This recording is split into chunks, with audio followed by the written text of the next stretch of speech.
You're listening to There Ought to Be a Law, the Center for Auto Safety podcast with Executive Director Michael Brooks, Chief Engineer Fred Perkins, and hosted by me, Anthony Cimino. For over 50 years, the Center for Auto Safety has worked to make cars safer.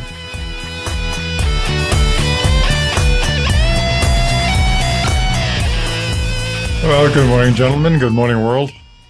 Good morning, everybody. Good evening. Good afternoon.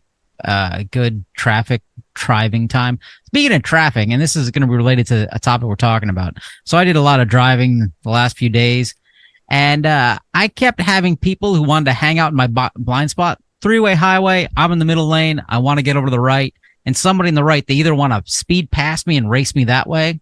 I don't understand why. I mean, there's plenty of room to go on the other side.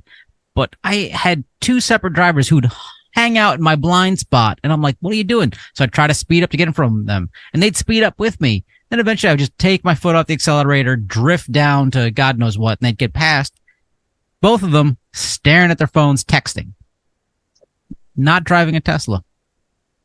Well, maybe they're just fans, Anthony. Or, I think the speed up tactic is probably not the way to go. Just coast down.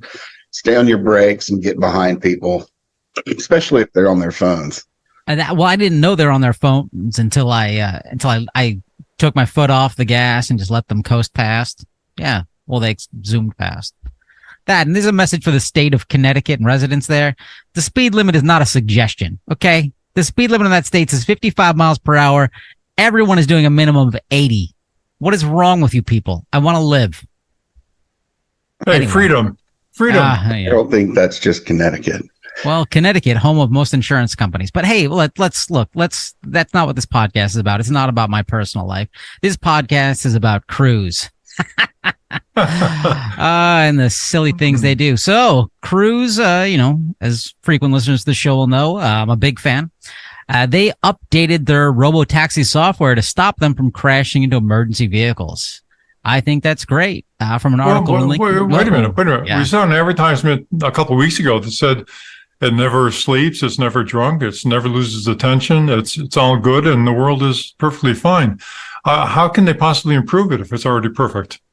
That is an excellent question. But so they tout the things they've improved and updated. So, hey, our software update will now recognize fire hoses. And to me, that's like telling somebody, hey, I just changed my diet and I shit my pants less. Like, why are you bragging about, hey, we're really bad at something, dangerously bad, but now we think we might have a fix for it? Well, I thought this whole thing was a laughable admission that things haven't gone well. If you read it carefully, in the first paragraph, it says, quote, "The data demonstrate that autonomous vehicles have the potential," close quote. So basically what they're admitting is there's no data that says they're currently any good. And there's an aspirational statement that in the future, everything will be better. Where do you find data on potential? That's what I'm wondering. I know a lot of sports guys that would like that. Yeah, I think my bookie has data on potential. So there's news articles on this we're linking to, but also we're going to link to the Cruise blog themselves, which has such morsels of things such as, with over 5 million miles of driverless experience, our AVs have demonstrated their ability to enhance road safety versus status quo human driving. You see the usual canard. I mean, it's in the second sentence. They're already reminding us of how many humans die every year because of all, our terrible driving. Which is kind of what they base their entire vision on. And I don't know, after a while of seeing that touted over and over again, it makes you start wondering why they're always pointing to something else to begin their conversations. That is their MO. It's kind of like, hey, we may have driven into a fire truck. Hey, we may have parked our vehicle on top of a woman's leg. But we have 5 million miles, which sounds impressive. And as frequent listeners to the show will know, it's less than a rounding error. 5 million miles. We need 100 million miles for real data. But they're like, hey, humans can't drive. Oh, by the way, we're so good. We got better at recognizing things that humans recognize easily without even thinking. Well, and another point here, it's something we've probably gone over in the past, but At the point where you make all of these changes to the vehicle software, do those 5 million miles you've driven to that point even really count anymore? That is an excellent point. I don't know, Well, Fred. right. What do you think? That's a great point. And not only that, but has the upgrades that you've made been compared to the operational data from the past as part of your validation process to make sure that, in fact, you are safer in any circumstance or in all circumstances that you know? They've got a really rich database. And, whenever I see a software upgrade or change that's been rolled out very quickly, I've got to believe that they haven't checked it very carefully. Well, you're a cynic. You don't understand. Look, if it's on a computer, it must be correct.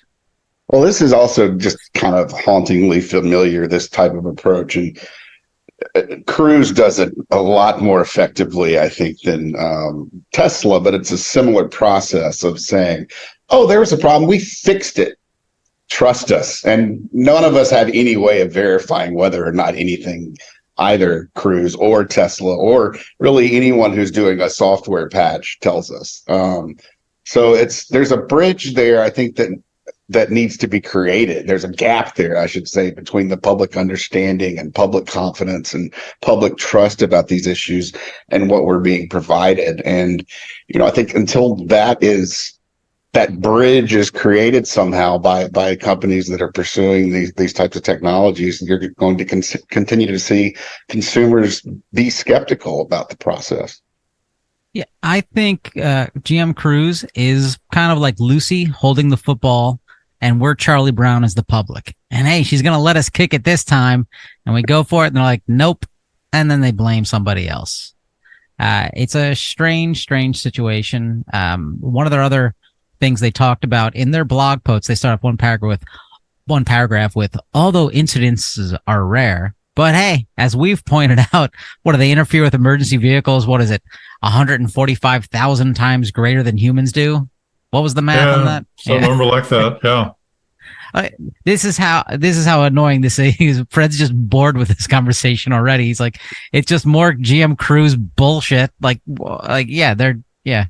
He's taking a nap almost.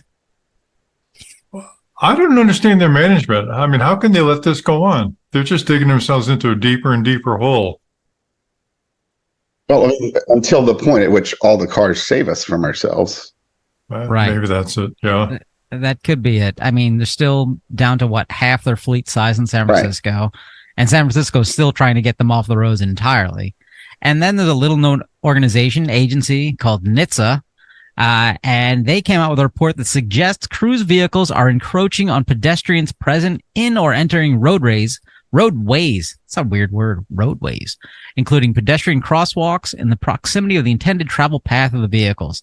And the issue could increase the risk of a collision with a pedestrian, which may result in severe injury or death. Basically, Cruise doesn't care about people if you're not in the car, and we're going to hit you. Come on, move along. We're on the clock. This is NHTSA opening an investigation.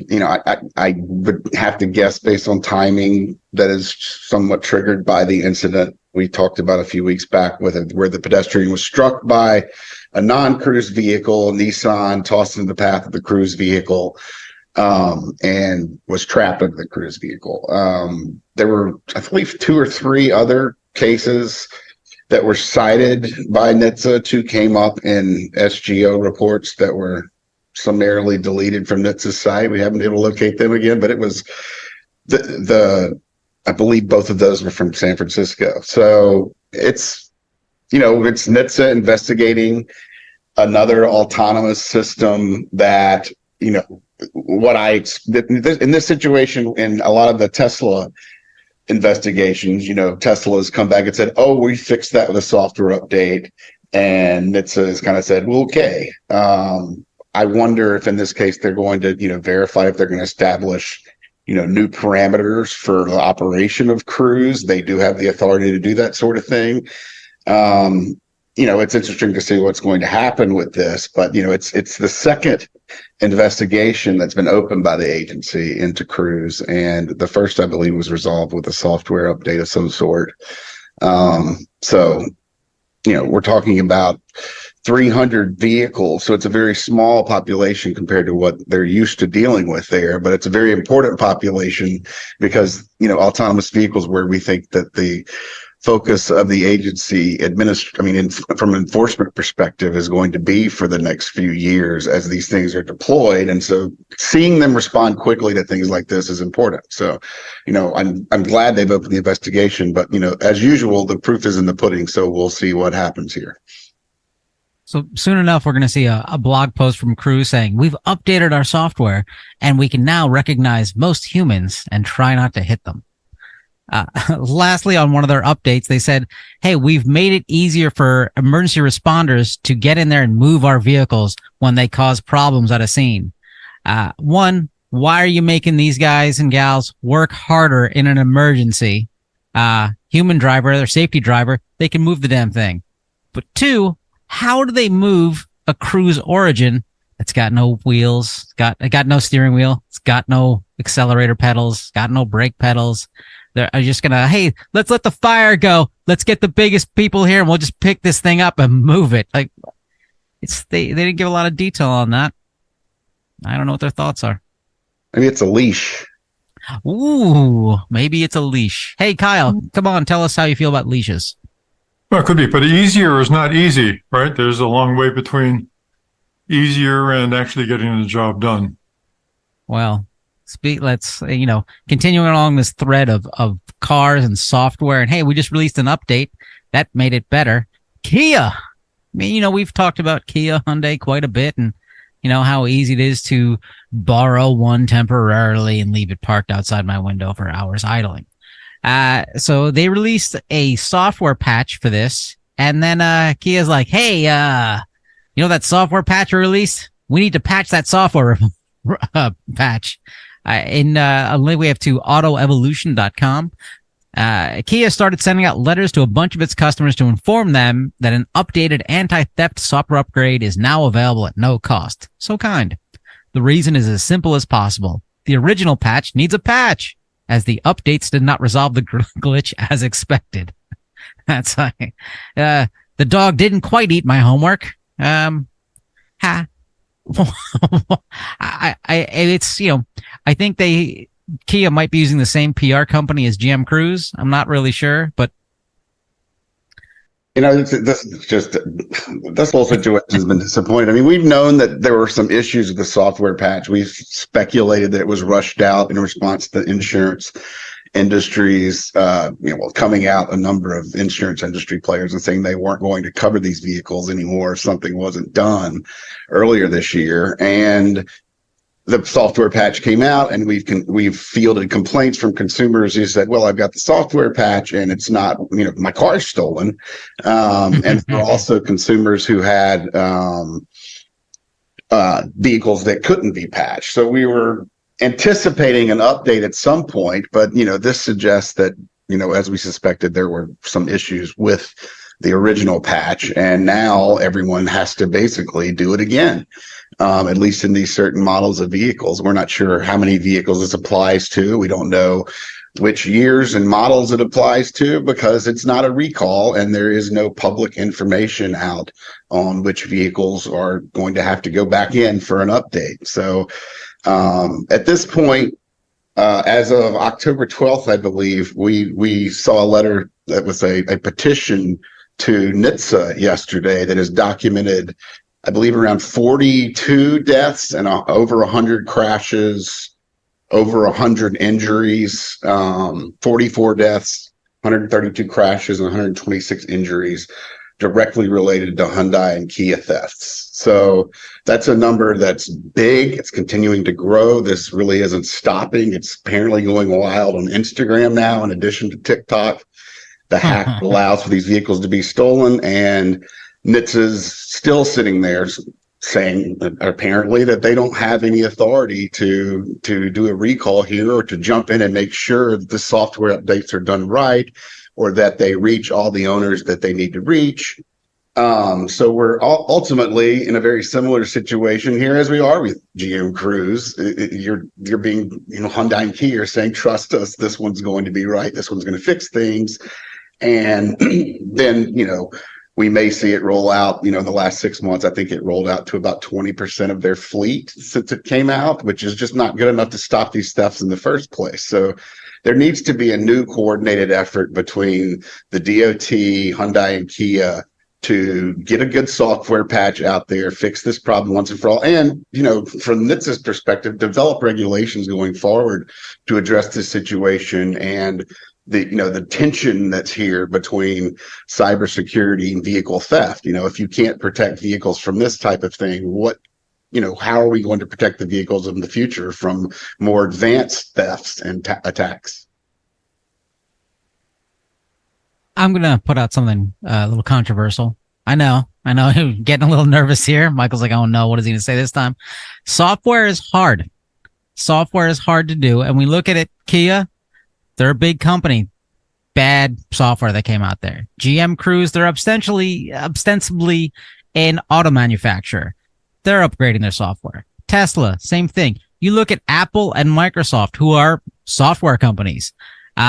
We've all gotten an OS update, which in a day or two later, they're like, oh, no, bad one. Don't install that. Here's the correct one.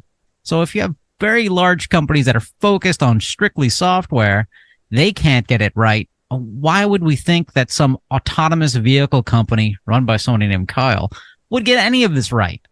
If my computer at home dies, that's really a bad inconvenience.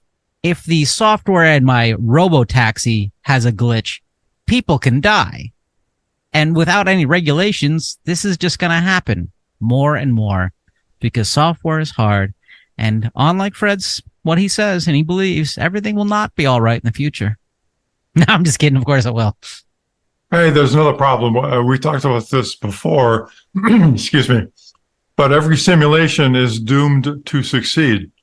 And by that, I mean that when you're an engineer doing a simulation, you keep banging on your computer until you get the simulation to work and satisfy whatever objective it is. The problem is simulations are not the real world. Simulations are digital. The real world is analog.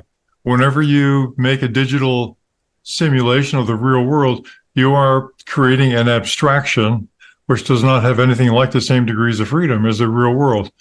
So that's a fundamental problem associated with the software that's being developed for these automated systems, and in fact, any automated driving system. It's really, really hard to do because it takes literally billions of miles on the road to establish adequate driving experience to really say that these things work the way they're supposed to work. Starting with a simulation is a good way to start, but the simulations should be used to identify critical situations that can be used to validate the software and then test the hell out of it to make sure that the vehicle is actually doing what you expect it to do in that situation. That doesn't appear to be what's happening. It appears to be a really slapdash procedure where they're just throwing the software out and, as Anthony said, creating patches over patches and moving that along as quickly as possible due to the pressure of their economic realities. They've got to start showing some revenue for these things. It's a tough situation, and it's different than when you're sitting at your desk wondering if Microsoft Word is going to correct that comma that's in your statement.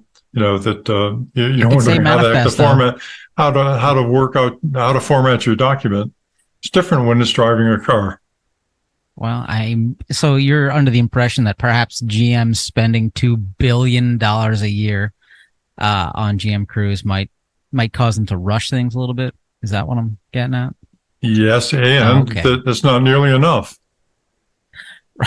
Right.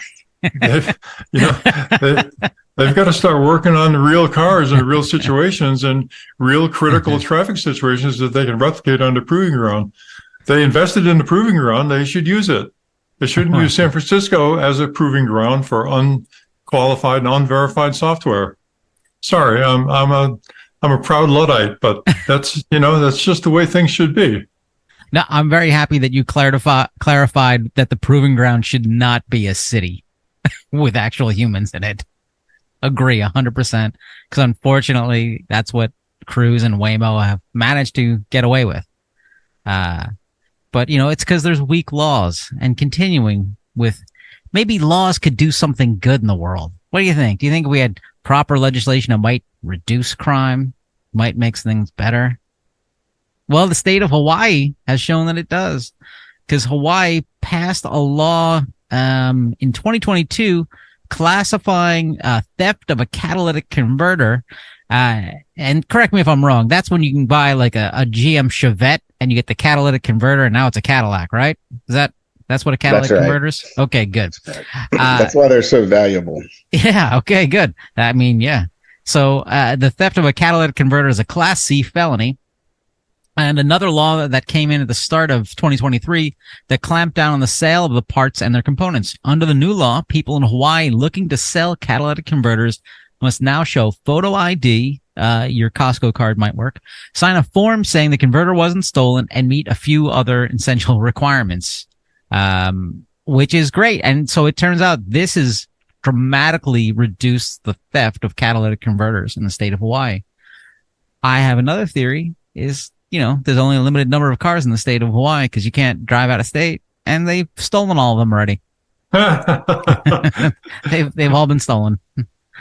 Well, I mean, I think the data showed that, what they're doing there is working. And the article was pointing to the fact that most of the states, the Eastern 48, don't have these laws. They don't have laws that restrict the sale unless you have ID or something to prove, essentially who you are.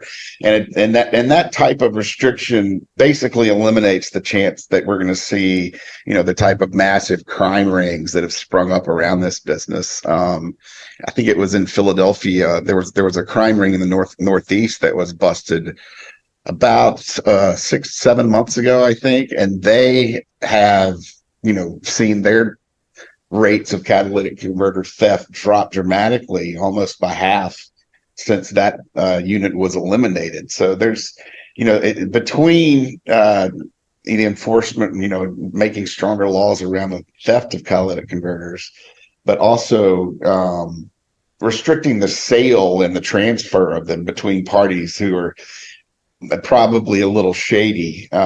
That's one way to really address this. And this has been a consumer headache across America for years now. Now, why would you buy a used catalytic converter? Because I kind of know what one is. I kind of know what it does, but it's kind of like the gallbladder of your car. Like, yeah, I got one. It does something, but like, I don't even know that people are using them after they're stolen. I think there's platinum or other rare materials in them that can be sold as well. So there's multiple things that can happen after one's stolen. Yeah, that's exactly right. It does have a significant amount of platinum in it, and so that can be taken out and just sold as as a pure metal. But they're also sold in the aftermarket for people who had their, guess what, a catalytic converter stolen. Okay, so there's a whole bunch of I'm sorry, I shouldn't be laughing if this has happened to you. But okay, so you get your catalytic converter stolen. That sucks. And then then you're going to buy one, but you're basically just buying back your old catalytic converter. Could be, but a new one costs $1,000 and a stolen one costs you a couple $100. So what are you going to do? Well, but the stolen one's missing all the platinum. Maybe. Well, yeah. And you may not care because once your catalytic converter is stolen, remember, it's part of the exhaust system. So you start the car and all of a sudden, it sounds like a Mack truck. It's just got this, because you got a hole in your exhaust system. So it would be a big improvement, particularly in those states that do not have any emissions, tailpipe emission testing, to just get the appropriately sized piece of pipe in there, whether or not it's actively working the way it's supposed to, just to keep the noise down. So a lot of possibilities to resell those stolen catalytic converters, I think. So are any other states saying, hey, you know what? Hawaii is a fun place to visit, and I kind of like this idea. Let's take their law. Copy, paste. I think that's one of the points the article made, was that states have been slow to pick up on that type of legislation. Not sure why. I mean, it makes sense. I guess it's, something that independent parts folks, it's another layer of bureaucracy, I guess they think they have to wade through. So maybe they're opposed to that type of thing. But I don't, when there's a giant theft crisis going on with catalytic converters, I don't see any reason why states shouldn't step in those specific areas to, virtually eliminate theft in the way that Hawaii has shown it can do. Yeah, a few years ago there was an airbag theft ring, right? And that seems to have calmed down. How did people counter that, Michael? Well, they had laws, and particularly a law was passed in New York to counter that. And when New York or California get in cahoots on those types of things, it makes it such a huge dent in the market for it that a lot of people leave the business anyway. So it doesn't take every state. Sometimes it only takes a few. I don't think Hawaii is going to have an outsized impact on what's happening onshore here in the United States. But, this type of law could really be something that I think we should bring over bring over from Hawaii. That and more sunshine. Hey, if you want more sunshine, I mean, I do too, but instead I really just want you to donate to the Center for Auto Safety. Go to autosafety.org and click that donate button. And if you don't do it, these shows just going to be an hour long of me saying that over and over again. And saying, welcome to the pledge drive. Up next, we have a young boy who can juggle dolphin shells. It's unbelievable. Then followed by that, it's more of macrame with things in your pantry. I have no idea what that is. Well, I was just kind of reenacting, as a kid, you're like, I want to watch Sesame Street. And then you're like, oh my God, PBS is doing a pledge drive. Boo, socialism's bad. Wait, what? Sorry, I got off track there. So don't steal catalytic converters. If you're a car rental company, don't allow people to rent cars that have recalls on them. Because that's obvious, and that's Zipcar. NHTSA entered a consent agreement with them and gave them a civil penalty this week. Now, the civil penalty was, for a company with revenue of over $100 million a year, was $300,000, with half of it deferrable. So I'm not sure if it's enough to really teach them a lesson. And this was an investigation that NHTSA had open for, it's 5 years now. So I'm not sure why it took quite that long to get done. But in any event, it's the first time that NHTSA has enforced this provision that was passed a number of years ago to prevent the sale of recalled vehicles, and it's the rental of recalled vehicles. And there's also a NHTSA investigation ongoing, I believe, into another rental car company for a similar practice. And it's something we receive complaints on occasionally. A consumer will get a vehicle and look it up on the NHTSA recall finder and find out that it has an open recall, which is a big no-no. We'd encourage everyone and all of our listeners to do that when you pick up a rental car, is to scan the VIN real quick, see if there are any recalls on it, and let us know if so, and we can report them to NHTSA and get more fines, hopefully a lot larger, just like this. Yeah, because in this case, it was one of the NHTSA's employees said they'd rented a van from Zipcar, only discovered the vehicle had an open recall. So I think besides Michael and employees at NHTSA, it would be great if everyone scanned the VIN card, because a couple extra more minutes hanging out in a car rental agency is what everyone wants to do. While you sit there and go, wait, do I need liability? Do I need collision? Wait, don't I already have that? I don't know. I'm putting this on a credit card. Let's just see what happens. I mean, I wonder what kind of negotiating ability that would give you if you discovered that your car was under recall when you were picking it up from the rental office. But why would they even have that? Because, recall repairs are free. It's just because, we don't have enough transit vans. When I've heard complaints from the rental car industry that suggest, they get these huge busy times and their cars are rented back to back to back. They don't have time to get them in for the recall fix. That's generally, there's some type of, I think the last time I heard that was during COVID, when they had reduced their fleet significantly and there was a huge demand for the rental cars that were still available. So that's one excuse. But the fact is, a lot of recalls now could be fixed by a software. Some of these companies are getting the software fix from the manufacturers and able to deploy it to their fleet, so they can fix recalls faster than consumers can even get the software recall from their dealer. On the mechanical recalls, yes, that's going to cause some downtime in your rental fleet.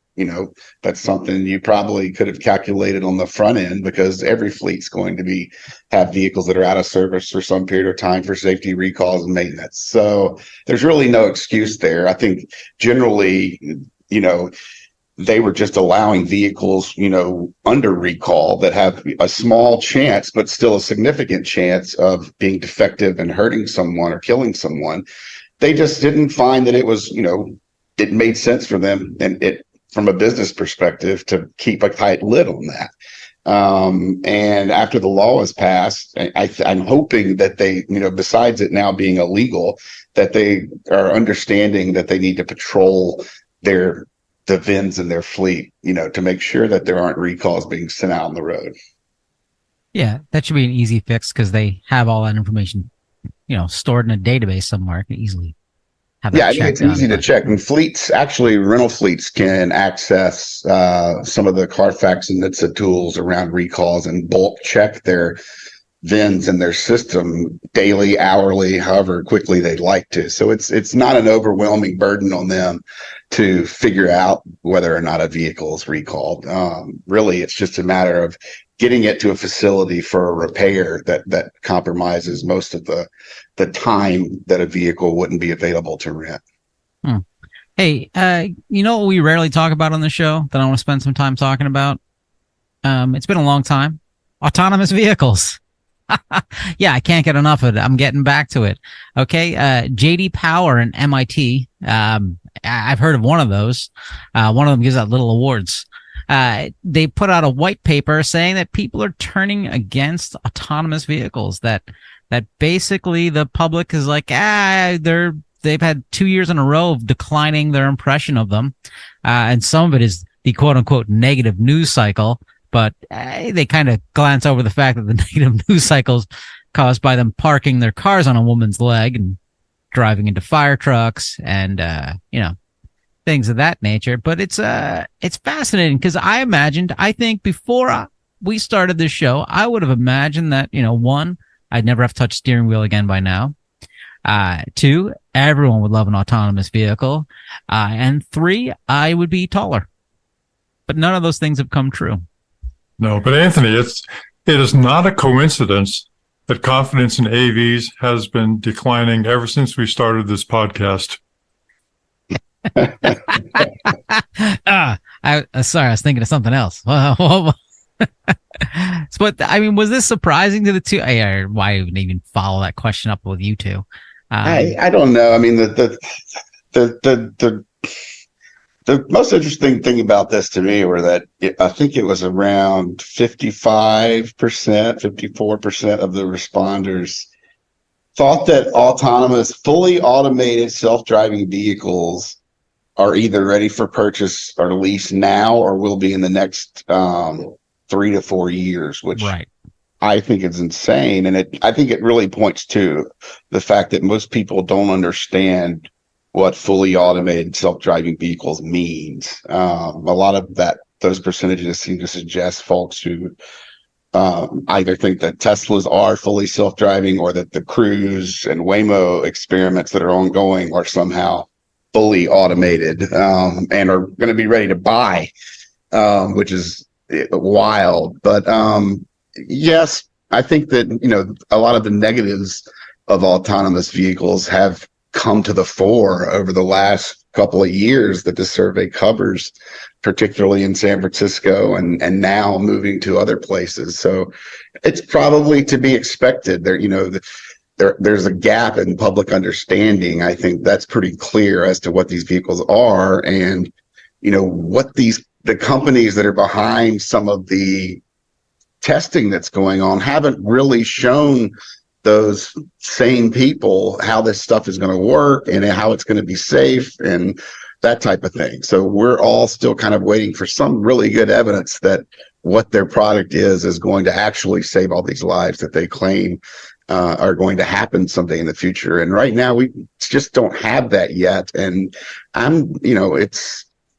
think it's beyond time that, instead of repeating their same mantras over and over again about, how their AI is one day going to save us from ourselves, if they could actually show us some basic data that proves this is something that's going to happen rather than it's just, potential. Could it be this distrust of autonomous vehicles? Could it be because there's a lack of autonomous vehicle standards? And with that, it's welcome to the Tao of Fred, or as our transcription software likes to call it, the towel of Fred. You've now entered the Tao of Well, Fred. thank you. I'm waiting a little bit for the round of applause, you got it. but Good. I don't. We're good. Okay, good to go. So, Michael, I have a question for you. What is the SAE standard defining autonomous vehicle automation levels? That is SAE No, there is no standard. Did you say standard? I did. Why does he get all the good questions? The one that the report that talks about the levels is J3016, but I don't believe that rises to the level of a standard or even really close. Anthony or Michael, you rose to that. I was offering you a trick question, and you saw right through it. The legal mind at work. That's correct. Even though it is used as a standard by a lot of people, it is not a standard. It's a report. So it's and in the business, what people use to describe it is they say it is not normative. If you have a normative standard, that means that you have to comply. And let's back up for a second, real quick. Just remind listeners, what is SAE and why do I care? SAE is the standard acronym used to describe SAE International, which is a standards creating organization in the automation and mobility business. Now, they used to be called Society of Automotive Engineers, but they've gone uptown, so they've upgraded to SAE International now. Okay, and so auto manufacturers, ideally, these bunch of folks get together and say, hey, here's some standards, we're going to comply to this and make cars safer, better, more advanced. Well, not just cars. Have you ever bought a garden hose, Anthony? I know you live in the city. Hey, This may not be the right person to this ask. is a private what? Sorry, I'm going to switch over to Michael. You're a city dweller. Michael, have you ever bought a garden hose? I have. In fact, I've bought one recently. And have you ever connected it to a faucet? Yes. Did it work? Did it get a good connection? It Well, worked. the reason that worked is because there's a thing called an SAE thread standard. And the hose and the faucet were both manufactured in conformance to the normative SAE thread standard. And you can find, whenever you buy a bolt, like we'll say a number 1024 bolt, that is also built to SAE thread standards. And if you go to another company and you buy an SAE 1024 nut, it's going to fit because they both conform to the standard. So standards are important. Got it. Reports are a lot less important because they're not normative. You can make of them whatever you want to make of them. So in this case, in a very important case, there's a lot of wiggle room in this. So I got another question for you, Anthony. Ooh. If you pick up a small object and it has a label on the outside that says chocolate bar with almonds, and you open it, what do you expect to find inside of it? Happiness for like 30 seconds. And then I was thinking in a more hour. chemical sense. A chocolate bar with almonds? Wait, do I need to Exactly right, yeah. You win on that one.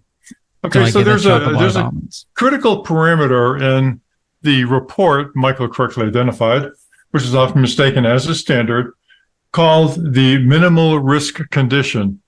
So minimal risk condition is basically thought of as a safe harbor for the vehicle to maneuver to whenever there's any problem in the self-driving system. So, something craps out, the computer craps out, the vehicle transitions into a minimal risk condition. That's what's written in. And right now, the Cruise and Waymos, their minimal risk condition is they just stop in the middle of the street. Apparently, yeah. Okay, just checking. So, or run over a fire hose or do something. Right. But the reason, so it sounds trivial, but it's really important because the term minimal risk condition is being written into legislation in a lot of states and often without attribution, even to the SAE J3016. Just people expect it to be exactly what it says, right? So what does minimal mean? It means the minimum. And what does risk mean? Well, Anthony, what do you think risk means? I use a board game by Parker Brothers, which I never played because no one would play it with me. Michael, But what do you think risk means? Risk is the chance of something bad happening. Close. So risk is actually a two-parameter, in the business, risk is actually a two-parameter data, I guess you would call it. And on the vertical axis, typically you have the probability of occurrence. And on the horizontal axis, you have time. the consequence. So you've got both risk and consequence in it.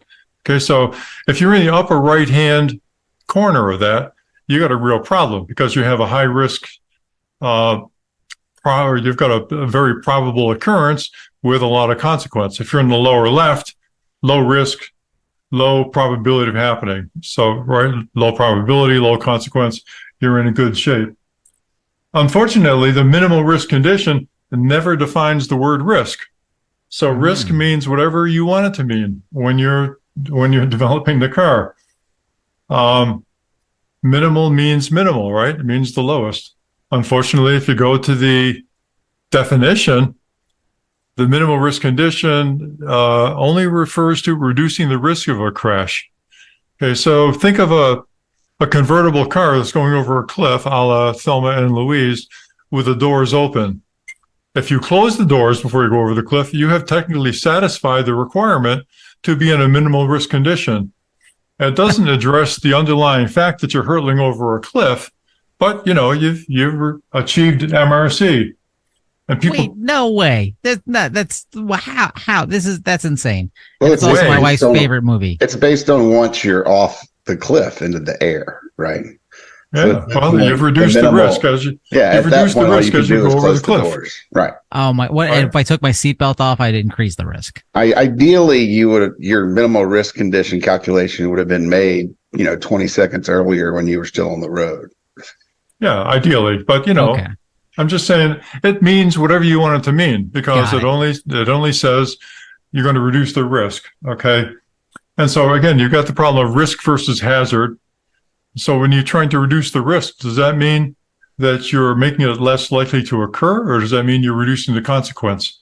If you had said hazard, it would be a lot clearer as to what you're talking about here. Then there's the problem with the term condition. Okay, what's an example of a condition? Well, a condition would be like it's 20 degrees outside. That's cold, right? Or a condition would be something is wet or something is hot. That's a condition.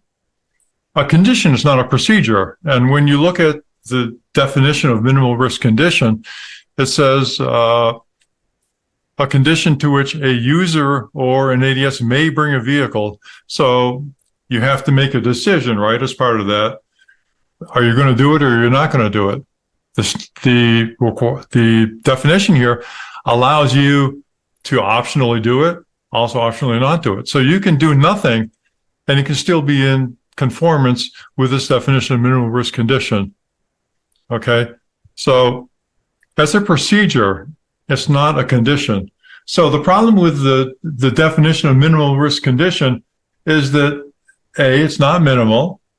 B, there's no definition of risk, and what they're really talking about is the hazard.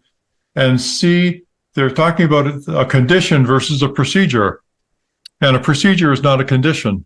So why should anybody care? Oh, and also it's voluntary versus normative, as Michael established earlier on. It's not a standard. It's not a normative standard. So basically, as far as the consumer is concerned, this gives you the illusion of safety because you say, well, I'm headed towards a minimal risk condition. They've even made up terms like a minimal risk maneuver. I'm using a minimal risk maneuver to get to the minimal risk condition. Well, that's great. But what does it actually mean? Well, you're going to find out when you're in a courtroom somewhere. And when you're suing a company and the defendant's lawyer says, well, Your Honor, we conform to the minimal risk condition. And it says right here that it may bring a vehicle. Yeah, we didn't do it, but the standard says it may bring a vehicle. And the standard says we're going to reduce the risk. Is the jury going to be astute enough to say, well, it's not a standard, it's a report. And it really indemnifies the company by the ambiguity that's built into this particular term to say basically whatever you wanted to say. So I won't belabor that. But, if you drive to your Piggly Wiggly and you do a lot of things to get there, that is a procedure, right? That's not a condition. And the same thing holds. If you were to say, I'm going to park the car, make it stationary in the parking lot of a Piggly Wiggly, well, that's a condition, being stationary in the Piggly Wiggly parking lot. So this distinction is very important, and I think it's completely lost on the people who are using this minimal risk condition, including SAE, including the International Standards Organization, including state governments throughout the country. And by using this term, they're really opening up the public to a lot of jeopardy. Oh, well, also another good board game by Parker Brothers. Right. So that's all I've really got to say in that. Is there anything about that you'd like to discuss further? Yes. So you're part of SAE, correct? Yes. Okay. And obviously, I don't imagine you're the only person inside of this organization. And there's at least 7 people in this group, right? There are more than one person in this organization. Okay, yes. Okay. No, there's thousands of people, right? Is that about right? At least 1,000? Yes, definitely. Okay. So there's other people who realize, hey, this minimal risk condition, this is nonsense. What do we do about it? Oddly enough, until we started this campaign, I don't think there was. Is it just, people, their eyes glazed over, kind of, yeah, this sounds it, and they did exactly what you just explained to us. Is you just put in your head what it means and then realize, wait a second, we actually have to define what it means, because my version is closing the doors. And right, once the scales fall from their eyes, then they start to come around. Surprisingly, not everybody does come around just because I'm stating a position, but sure, those scales are really firmly attached to a lot of people's eyes. And procedurally, a lot of the work that gets done in developing these standards, particularly the international standards, are really driven hard by the need to conform to their production schedule. Right. So things have got to come out by, June of a certain year. Then there's a lot of steps that have to take place years before that to conform to that June standard. And one of the things that people are really loath to do is to go back to the fundaments and the fundamental assumptions associated with the standards and say, well, this falls apart. So, and it's natural for people to say, well, this is the way we've always done it. What's wrong with that? Let's just move along. Right. But I imagine the situation we're in, where we're just talking about how consumer confidence in autonomous vehicles keeps declining. If somebody said, hey, we have this and this is what we mean by it, and it's not a hard definition. It's like, hey, things failed, we're pulling over to the side of the road, something like that. Whereas instead, GM Cruise is just like, nothing failed, everything's perfect, here's a new software update. All right. I mean, that's part of the issue why people don't like these things and people hit them with hammers. Yeah, that's all true. And I guess at a personal level, I don't have any friends, so I can go out and say this. I don't piss anybody off. Or if I do, it doesn't really change the constellation of friends in my orbit anytime soon. But it's a fight, and we do have some friends in this. We do have some allies. But at the beginning of this, it didn't happen. And procedurally, we still haven't won the battle, because even though there's a lot happening at different levels, there are other levels of approval before any of these standards get published by an organization. And, there's a lot of politics that goes on. Sometimes you're able to make the case. Sometimes you can't. Sometimes things go on that you can control, and sometimes things go on that you cannot control, just like any other political organization. So, summarizing, people need to be careful in order to build the trust in autonomous vehicles. I think it's fundamental to first have a set of standards, controls, and documentation that is both transparent and accurate and will adequately protect the public's interest in personal safety. I don't think we're there yet, and I don't want to say that this is an intended result of any particular organization's activities, but it certainly seems to be a result of that activity. And I think it's important to remove the ambiguity and straighten this out. So I want to point out to listeners, this is how the sausage is made, kind of thing. This is why we need your support. This is not incredibly sexy work. This is not, incredibly fast work. It takes a long period of time, but autonomous vehicles are coming in some form or another. And a big thing the Center for Auto Safety is doing is what Fred's just talking about, is being ahead of the curve and getting these organizations and these companies to really, hey, define minimal risk condition. Basically translate to, hey, let's make sure when this stuff goes out large scale, that it's, not going to run you over. It's not going to cause any damage. So, hey, if you're ever thinking, why do I want to give this to this organization? It's because of that reason. And because Fred has said the phrase Piggly Wiggly 3 times, and he's very happy about that. I do love that. But yeah, I mean, you said earlier, software is hard. Well, politics is very hard. And as a lunch bucket engineer, I'm not particularly well qualified to do that. So I can only rely on the logic. It's up to people like Michael, who's really smart about this stuff, to work the politics. And so, Michael, beat me up. What are we doing wrong here? I don't think we're doing anything wrong in this circumstance. I mean, there's a lack of consensus standards on autonomous vehicles and on basically everything that, the SAE is calling level 0 to 6. I mean, there's still a lot of issues in that level 2 to level 3 area. We've talked about some of the vehicles that are really operating as level 3s, which is very limited. It's just Mercedes in Nevada and California. And then there's a whole host of vehicles that are operating in what they want to call level 2 plus, but it's actually, there's a lot of level 3 similarities that what they're really doing is trying to keep the liability on the consumer. They don't want the software being liable for any bad decisions that it makes at this point. So there's all right. I'm glad you brought that up, but important that you did bring that up, because people have to understand that when a company says it's level 2 or level 2 plus or level 3, there is no governmental organization or even an industry organization that says, yeah, that's right. So whatever the company says is what it is. And there's no such thing as a level 2 plus definition within the SAE report that describes that.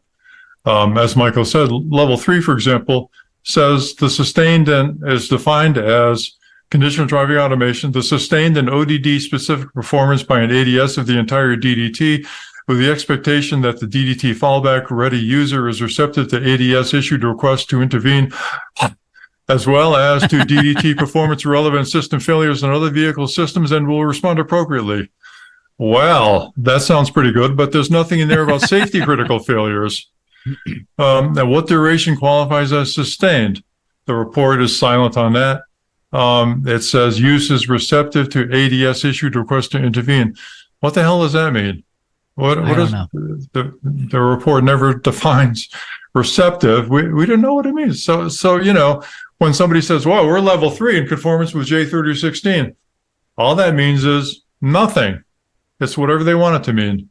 Hey, that's the line I used to pick up my wife. Okay. I said, look, hey, I'm level 3 compliant with J3016. And she's like, oh God, why did I make these choices in my life? That worked. Huh? I thought she was a New Yorker too.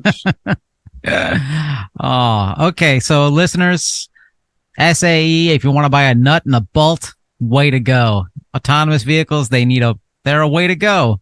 I'm repeating myself now. Hey, how about we do some recalls, because we're eating enough people's time today. Recalls, they sound great. We're good at recalls. And so is Ford, because Ford does them quite a bit.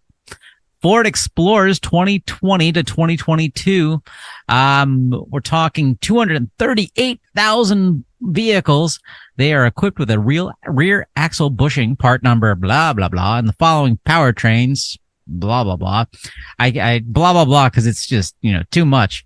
And the fractured rear axle bolt will allow the rear axle housing to move out of position, resulting in severe noise and vibration. It sounds like it's going to be worse than just some rear noise and vibration, right? Doesn't something else bad happen? Oh, that's a separate recall. No, that's the same recall I'm talking about. This is the fire one. No, this is not. No, there's a separate one. Oh, Ford. This is a rollaway. So essentially, what's happening here is, and I think Fred might need to help us translate this a little, but it's got a mounting bolt on the rear axle, and how they describe it as powertrain torque through the driveline causes axle rotation of the pinion angled towards the subframe, which exerts a bending force on the rear axle bolt. Peak torque is normally experienced during a launch event. I think a launch event is when you floor it. Is the word that I've come to, because that's also launch event is what's described as what the GM Hummer and the Teslas do when they have those super fast modes. Apparently, that is a launcher's event. That's in my Lamborghini. A launch event, yeah. And it says after numerous peak torque events are experienced, the bolt may suffer fatigue failure, and that's what makes the problem happen. Just basically, you put the car in park, and it's not even in park anymore because you've been flooring it too much. Is what the recall sounds like. So they're going to replace this with a part that allows you to floor it a little more. I like to call it gun it. Just gun it. Just hit that. All right. Well, Ford's got another one. What is Ford recalling here? This is a Ford recalling SUVs and trucks that could catch fire. Certain model 2020 to 2022 Explorers do it a rollaway. No, that's the same thing. Wait, why does it say fire? Huh. I don't know what that was. You can that's just a wrong graphic on.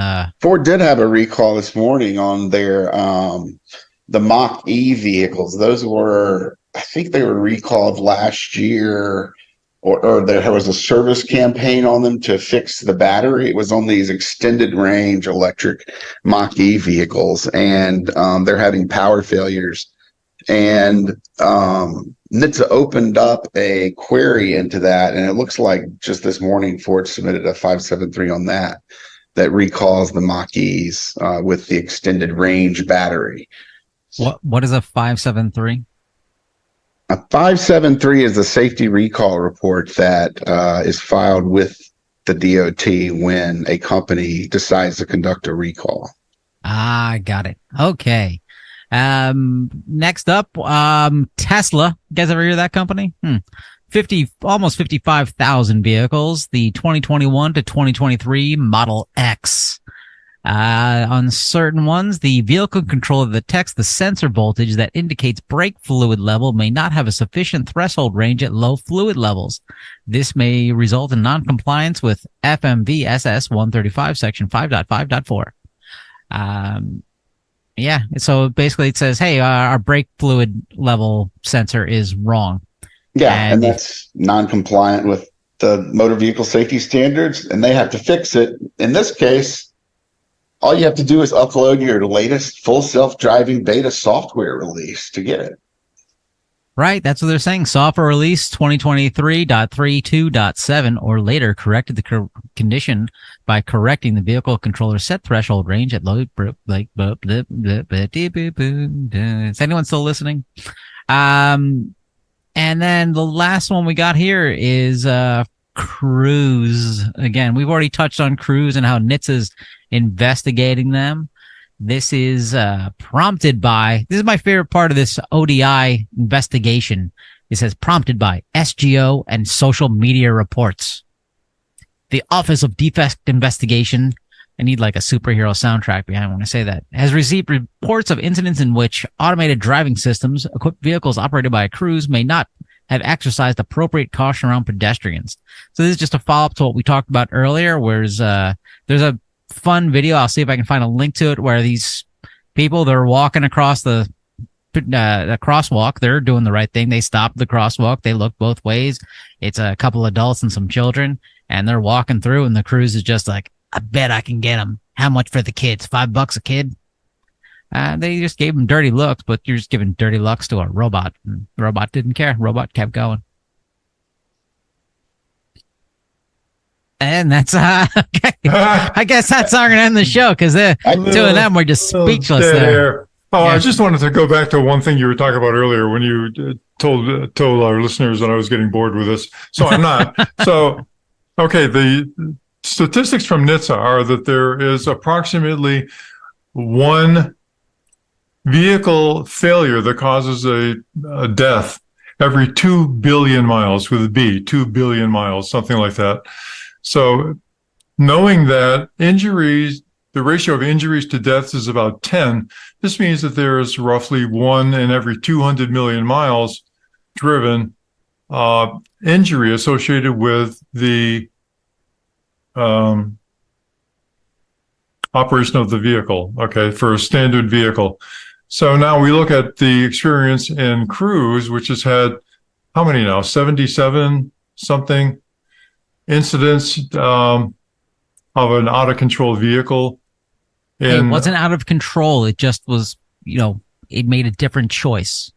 Well, maybe some choices are bad, Anthony. But, out of control vehicles into 5 million miles driven. And if you run the numbers on that, it turns out that the hazard associated with these cruise vehicles is many thousands of times higher than the hazard associated with a conventional vehicle based upon NHTSA statistics and NHTSA records. So I just wanted to clarify that point. Kyle Vaught from Cruise is on the line, and he says, no. He says he's a good boy, and that his stuff is right. Humans are bad drivers. Well, what Kyle's trying to do is a hard thing, but it's too bad that he's doing such a bad job of it. Hey, with that, hey, listeners, thanks for tuning in this week. We'll be back next week, and maybe we'll get to about a half a dozen stories we couldn't get to this week because we had so much fun, and, we had some minimal risk condition. So, till next time, thank you. Thank you. Bye-bye. Thanks for listening. For more information, visit www.autosafety.org.